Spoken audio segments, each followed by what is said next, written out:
Hello friends. आज मैं inequality का ही सेकंड पार्ट पढ़ाऊंगा, बहुत ही सिंपल लैंग्वेज में सिंपल ट्रिक के साथ। तो चलिए समझते हैं। मैंने इसके पहले वाले video basic concepts and question में आपको ओपन क्लोज गेट कंसेप्ट कराया था। जिन्होंने इनइक्वलिटी का फर्स्ट पार्ट नहीं देखा है उनके लिए मैंने लिंक डिस्क्रिप्शन में दे दी है। शॉर्ट में हम एक बार और समझते हैं। इनइक्वलिटी में तीन साइन का बहुत महत्व है, ग्रेटर देन, लेस देन और इक्वल्स टू। इसके अंदर ओपन क्लोज गेट कंसेप्ट क्या होता है हम वह देखते हैं। ग्रेटर देन में यहां से ये वाला जो साइन है ये हमारे लिए ओपन है और यहां से ये वाला साइन क्या है, क्लोज है। Same as it is less than में यहां से हमारे लिए ये ओपन है और ये वाला क्या है, क्लोज है। ओपन और क्लोज का मतलब क्या होता है, देखिए एक व्यक्ति या एक साइन या हम खुद इस तरफ से इस तरफ जा सकते हैं क्योंकि ये इस तरफ से ओपन है। वहीं पर यहां से हम इस तरह से यहां पर जा सकते हैं और इक्वल्स टू में हम इधर से और इधर से दोनों तरफ से एक दूसरे की तरफ जा सकते हैं। तो ये हमारा शॉर्ट में हुआ है फर्स्ट वीडियो का। अब हम सेकंड पार्ट आइदर और केस समझते हैं। ये देखिए इनइक्वलिटीज का सेकंड पार्ट आइदर और केस। इसके अंदर मैं आपको दो केस से समझाने की कोशिश करूंगा। केस फर्स्ट में आपके दो पार्ट आएंगे। सबसे पहले में ग्रेटर देन और इक्वल्स टू का साइन होगा, लेस देन और इक्वल्स टू का साइन होगा, और वहीं पे केस सेकंड में ग्रेटर देन इक्वल्स टू और लेस देन का साइन होगा, लेस देन इक्वल्स टू और ग्रेटर देन का साइन होगा। यह हम दो केस में समझेंगे। केस फर्स्ट में कुछ रूल है, पहले इसको समझना होगा। तो देखिए सबसे पहला रूल एलिमेंट सेम होना चाहिए। एलिमेंट से मतलब क्या है ये मैं आपको आगे बताऊंगा। Second rule combine the conclusion, जो भी हमको कंक्लूजन दिए हैं वो हमको कंबाइन करना है। और थर्ड रूल जो कि मोस्ट इंपॉर्टेंट है, जो भी कंबाइंड कंक्लूजन करा है हमने उसको अब आपको चेक करना है। यदि वह कंबाइंड कंक्लूजन सही होता है तो आपका कौन सा केस होगा, आइदर और केस होगा। इन तीनों रूल को मैं एक क्वेश्चन से समझाने का प्रयास करता हूं।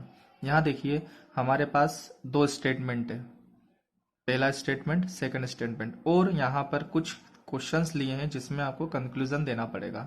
अब देखिए मैं आपको पहले वाले पार्ट में समझा चुका हूँ कि आपको स्टेटमेंट से कोई मतलब नहीं है, आपको मतलब कैसे है, केवल चलिए इन तीनों रूल को मैं एक क्वेश्चन से समझाने का प्रयास करता हूँ। देखिए यहाँ पर दो स्टेटमेंट दिख रहे हैं और यहाँ पर कुछ कंक्लूजन है। मैंने पहले वाले पार्ट में भी आपको बताया था कि आपको स्टेटमेंट से कोई मतलब नहीं है, आपको सीधे कंक्लूजन में जाना है। तो यहाँ पर देखिए कंक्लूजन में जाने से पहले जो तीन रूल मैंने आपको बताए थे, सबसे पहले वो रूल इस कंक्लूजन में सेटिस्फाई हो रहे हैं कि नहीं, सबसे पहले हम वो देखेंगे। तो सबसे पहला रूल था हमारा एलिमेंट सेम होना चाहिए। एलिमेंट से मतलब यहाँ पर जो A B C D P Q R S जो भी एलिमेंट होते हैं अल्फाबेट में वो आपको एलिमेंट कहते हैं। तो यहाँ देखिए पहले कंक्लूजन में एन एस है और दूसरे कंक्लूजन में भी क्या है, एन और एस है। तो पहला रूल हमारा सेट हो चुका है या सही है। दूसरा, दोनों कंक्लूजन को हमको कंबाइन करना है। तो देखिए यहाँ पर इन दोनों को कंबाइंड करके मैं कुछ इस प्रकार से लिख सकता हूँ,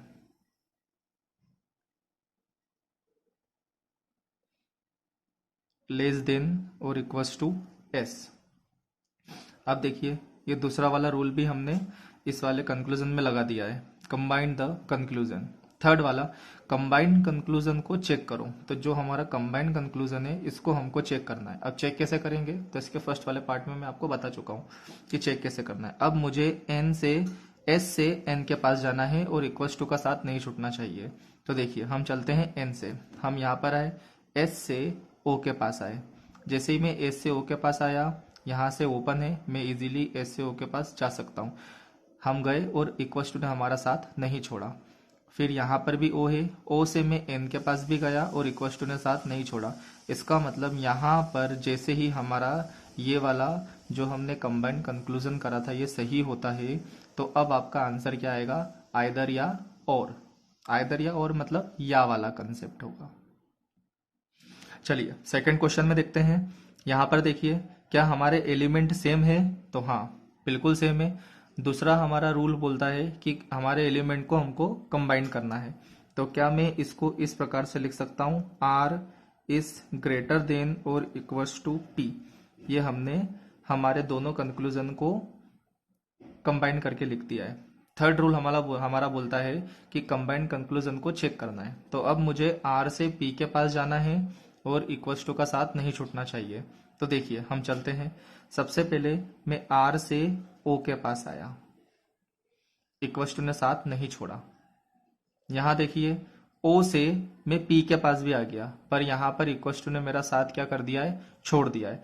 जैसे ही इक्वल्स टू ने मेरा साथ छोड़ा, इसका मतलब ये वाला ऑप्शन हमारा क्या हो चुका है, गलत हो चुका है। अब ये ऑप्शन अपना गलत हुआ है, इसका मतलब आइदर और वाला केस नहीं है। तो फिर आंसर क्या होगा, तो अब आपको दोनों ऑप्शन को, दोनों कंक्लूजन को इंडिविजुअली सॉल्व करना है। तो देखिए यहाँ पर ये बराबर वाला कंसेप्ट तो गलत हो गया है। इसका मतलब हमारा पहला वाला ऑप्शन क्या हो चुका है, गलत हो चुका है। क्यों गलत हो चुका है, क्योंकि बराबर वाले ने साथ छोड़ दिया था, इसीलिए हम आंख बंद करके इसको गलत लगा सकते हैं। अब यहाँ देखिए आर से पी तक चलना है मुझे, तो देखिए आर से मैं ओ के पास आया और ओ से मैं पी के पास आया, इसका मतलब हमारा ये वाला सही है।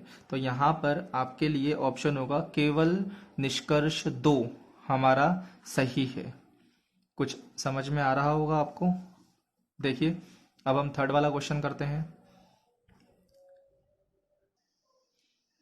देखिए थर्ड वाला क्वेश्चन, एलिमेंट सेम है, पहला रूल हमारा सही हुआ। दोनों को कंबाइन करना है, तो मैं अब इसको लिख सकता हूं आर लेस देन और इक्वल्स टू पी। तीसरा वाला, अब मुझे पी से चलते हुए आर तक जाना है और बराबर का साइन नहीं हटना चाहिए। तो चलिए हम स्टेप में चलते हैं। क्या मैं पी से किसी के पास जा सकता हूं क्या, नहीं। जैसे ही मेरा पहले वाले से ही क्या हो चुका है, आंसर आ चुका है। मैं पी से लेकर मैं ओ तक नहीं जा सकता, क्योंकि ये क्लोज गेट है, ओपन गेट नहीं है। तो मेरा ये वाला तो गलत हो गया। अब जैसे ही ये वाला गलत हुआ, तो मेरा ये बराबर वाला भी क्या हो चुका है, गलत हो चुका है। अब मुझे केवल ये देखना है, मुझे पी से आर तक जाना है। क्या मैं पी से कहीं भी जा सकता हूं क्या, नहीं। इसका मतलब मेरा ये वाला भी गलत हो गया। तो अब आपका आंसर आएगा, आपके दोनों निष्कर्ष गलत हैं। चलिए मैं केस फर्स्ट का ही एक और क्वेश्चन आपके सामने लेकर आया हूं। देखिए हम इस क्वेश्चन को भी करने की कोशिश करते हैं।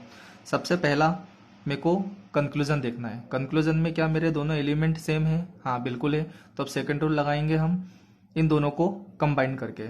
तो P ग्रेटर देन B। अब मुझे P से B के पास जाना है और इक्वल्स टू का साथ नहीं छूटना चाहिए। तो यहां देखिए मैं P से U तक आया, U से मैं A तक गया। इस दोनों केस में इक्वल्स टू ने हमारा साथ नहीं छोड़ा है। और A से मैं B तक आया, यहां पर भी इक्वल्स टू ने साथ नहीं छोड़ा है। इसका मतलब ये वाला ऑप्शन मेरा सही है। जैसे ही ये वाला ऑप्शन मेरा सही होता है, तो आइदर और केस वाला हमारा ऑप्शन सही कहलाता है। यही देखिए question number second, U is equals to B, P greater than B। अब यहां पर देखिए क्या हमारे दोनों एलिमेंट सेम है क्या, यहाँ U भी है और यहाँ पर P भी है।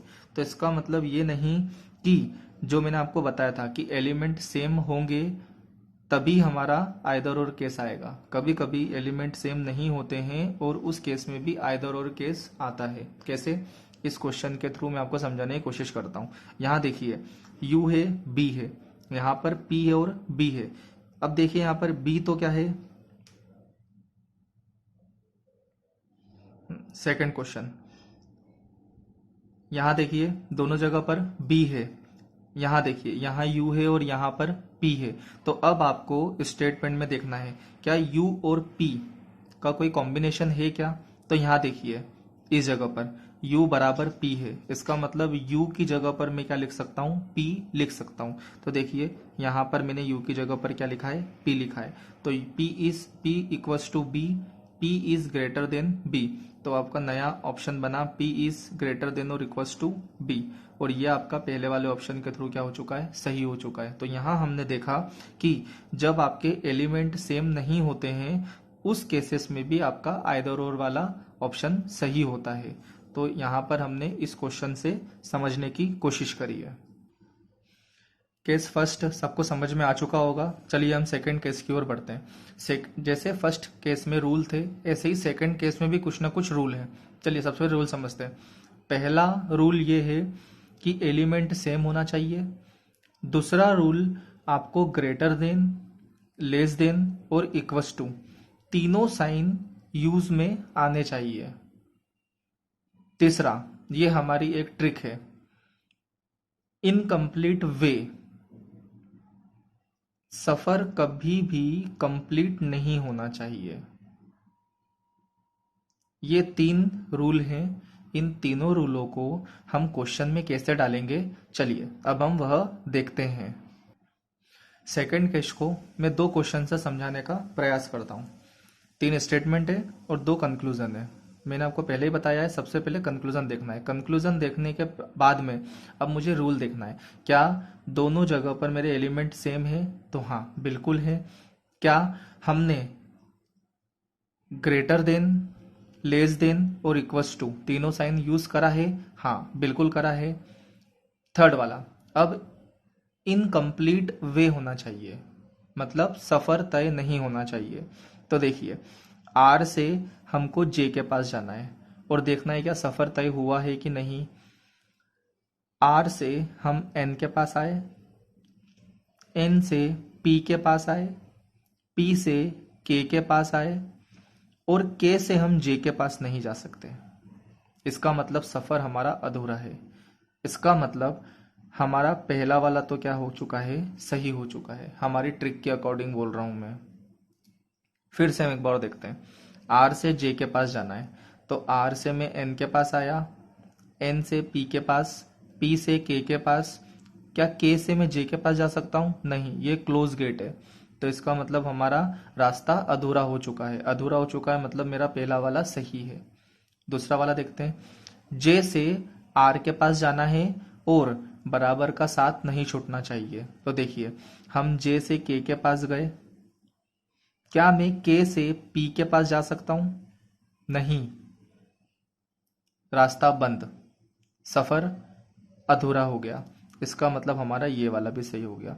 जब दोनों में सफर अधूरा है इसका मतलब आपका आइदर और वाला जो ऑप्शन रहेगा वो क्या होगा, सही होगा। चलिए सेकंड क्वेश्चन देखते हैं। आर जे, जे आर, क्या एलिमेंट सेम है, हाँ बिल्कुल है। ग्रेटर देन का यूज भी करा है, लेस देन का भी करा है, इक्वल्स टू का भी करा है। तो क्या आपकी सेकंड वाली कंडीशन भी कंप्लीट हो चुकी है, तो आप सब कहोगे हाँ।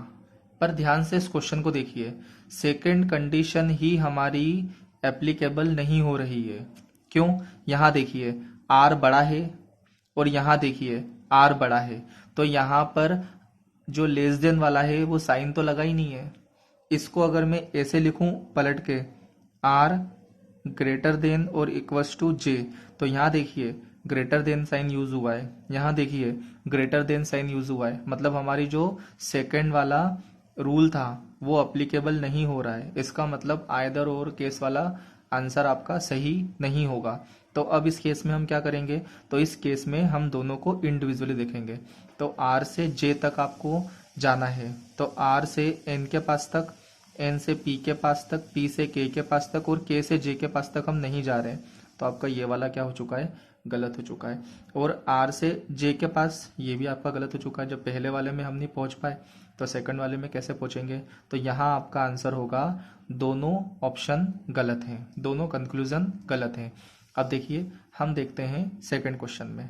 फिर से आपके पास 3 ऑप्शन, 3 स्टेटमेंट है। यहाँ पर आप बिल्कुल ये मत सोचिए कि पहले वाले क्वेश्चन से सेम कर दिया मैंने। यहाँ देखिए इस जगह पर, यहाँ पर ग्रेटर देन और इक्वल्स टू का साइन था और यहाँ पर लेस देन और इक्वल्स टू का साइन है। कुछ चीजें हैं जो कि मैं आपको समझाना चाह रहा हूँ। देखिए सबसे पहले आर जे, क्या यहाँ पर ग्रेटर देन का साइन, लेस देन का साइन है, हाँ बिल्कुल है। ग्रेटर देन का है, हाँ बिल्कुल है। इक्वल्स टू का है, हाँ बिल्कुल है। इसका मतलब क्या हुआ, इसका मतलब हमारा पहला वाला जो रूल है वो भी सही है, सेकंड रूल भी सही है। तीसरा रूल क्या है, इनकम्प्लीट वे होना चाहिए। तो देखिए हम यहाँ चलते हैं, मुझे जे से आर के पास जाना है। तो यहाँ देखिए जे से आर के पास जाना है, जे से आर के पास। तो जे से क्या मैं किसी के पास जा सकता हूँ क्या, नहीं, बिल्कुल भी नहीं जा सकता हूँ। इनकम्प्लीट वे हुआ, इसका मतलब मेरा ये वाला सही हो गया। अब मुझे आर से जे के पास जाना है। तो यहाँ देखिए आर से मैं एन के पास गया, एन से मैं पी के पास गया, पी से मैं के पास गया और के से मैं जे के पास चला गया। इसका मतलब हमारा कंप्लीट वे हो गया है। जैसे ही कंप्लीट वे हो गया है तो हमारा ये आंसर क्या हो चुका है, गलत हो चुका है हमारी तीसरी वाला जो रूल है उसके अकॉर्डिंग। तो जैसे ही आपका कंप्लीट वे हो चुका है, इसका मतलब आपका आइदर और वाला जो कंसेप्ट है या आइदर और वाला जो ऑप्शन है वो आपका गलत हो जाएगा। तो इस केस में क्या करना है, इस केस में अब आपको दोनों को अलग अलग देखकर करना है। तो दोनों को अलग अलग देखिए, जे से आर के पास जाना है, तो जे से तो मैं किसी के पास भी नहीं जा सकता, ये क्लोज गेट है। तो इसका मतलब मेरा ये पहला ऑप्शन क्या है, गलत है। सेकंड ऑप्शन देखिए, क्या मैं आर से जे के पास जा सकता हूं और बराबर का साइन छूटना नहीं चाहिए। तो यहाँ देखिए आर से मैं एन के पास आया, बराबर का साइन नहीं छूटा। एन से मैं पी के पास आया, बराबर का साइन नहीं छूटा। पी से मैं के पास तो आ गया पर बराबर का साइन छूट गया। इसका मतलब मेरा ये वाला ऑप्शन भी क्या है, गलत है। तो इस केस में आपका आंसर आएगा, दोनों कंक्लूजन गलत है। चलिए सेकंड क्वेश्चन देखते हैं। आर से जे के पास, आर से जे के पास हमारा एलिमेंट सेम है क्या। अब देखिए लेस देन, ग्रेटर देन और इक्वल्स टू तीनों साइन है। तो यहाँ देखिए ये आपका लेस देन हो गया, सॉरी ग्रेटर देन हो गया, ये आपका लेस देन हो गया और ये इक्वल्स टू हो गया। मतलब आपका सेकंड वाला रूल भी लग गया। थर्ड रूल क्या बोलता है, इनकम्प्लीट वे होना चाहिए। तो यहाँ देखिए आर से जे के पास जाना है, तो आर से एन के पास, एन से पी के पास, पी से के पास और के से जे के पास। तो इजीली मैं आर से जे के पास पहुंच गया। जैसे ही पहुंचा तो कंप्लीट वे हो गया। जैसे ही कंप्लीट वे हुआ तो आपका आइदर और वाला केस नहीं होगा। तो अब इस केस में क्या करेंगे, हम दोनों को इंडिविजुअली देखेंगे। तो देखिए दोनों को हम इंडिविजुअली देखते हैं। तो आर से क्या मैं जे के पास पहुंच पा रहा हूँ, तो हाँ आर से एन के पास, एन से पी के पास, पी से के पास और के से जे के पास। इसका मतलब मेरा पहला वाला सही है। यहाँ देखिए क्या मैं जे से आर के पास पहुंच पा रहा हूँ, तो देखिए जे से तो मैं कहीं जा ही नहीं सकता। इसका मतलब ये वाला गलत हो गया। तो इसमें आपका आंसर आएगा, आपका केवल निष्कर्ष एक सही है। उम्मीद करता हूं कि आपको ये सब समझ में आया होगा। अगर फिर भी आपको ये समझ में नहीं आ रहा है तो दोबारा आप यही वीडियो देख सकते हैं। और अगर कुछ प्रॉब्लम आ रही है तो नीचे कमेंट में आप मुझे बताइए, मैं आपकी बिल्कुल हेल्प करूंगा। धन्यवाद।